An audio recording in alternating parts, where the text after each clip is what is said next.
Sorry for the disturbance, children. I will start you. Rituals of Islam. Islam ಧರ್ಮದ ಆಚರಣೆಗಳು. Islam follows 5 important rituals. Kalima. Kalima means belief only in Allah. ಅಲ್ಲಾನಲ್ಲಿ ನಂಬಿಕೆ ಇಡೋದು. Muhammad is his prophet. Prophet means religious leader, children. ಯಾರು ಮೊಹಮ್ಮದ್ ಏನಿದ್ರು ಆ ಧರ್ಮದ leader ಇದ್ರು, ನಾಯಕ ಇದ್ರು. ನಮಾಜ್, ಚಿಲ್ಡ್ರನ್. ನಮಾಜ್ ಮೀನ್ಸ್ ಪ್ರೇಯರ್ ಫಾರ್ ಅಲ್ಲಾ. ಯಾರು ಅಲ್ಲಾ ಪ್ರೇ ಮಾಡ್ತಾರ for 5 times a day. This is also one of the ritual. Next roza. Roza means fasting in the month of Ramzan. I thought I will not explain you. You understood, children. Next, Zakat. Zakat means definite sum to be spared in the income to give to the poor children.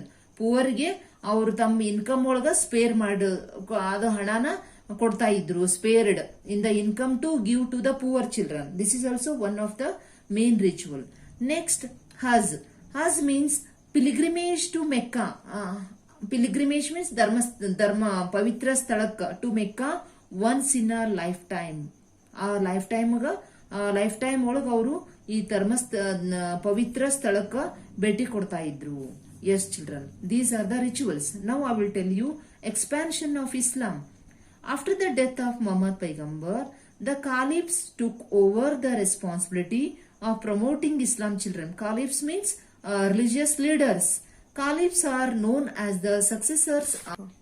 Yes, children. Successor means Paigambar, Uttaradhikari, Muhammad Paigambar Nantra, with the sincere efforts of Caliph, children. Iವರು ತಮ್ಮ sincere effort ಇಂದ ಇಸ್ಲಾಂ ಧರ್ಮನ ಪ್ರಚಾರ ಮಾಡಿದ್ರು. Islam spread from Spain to India within a century, children. Within a short period they spread whole Islam religion in the world, children. The reasons for such a fast growth are simplicity of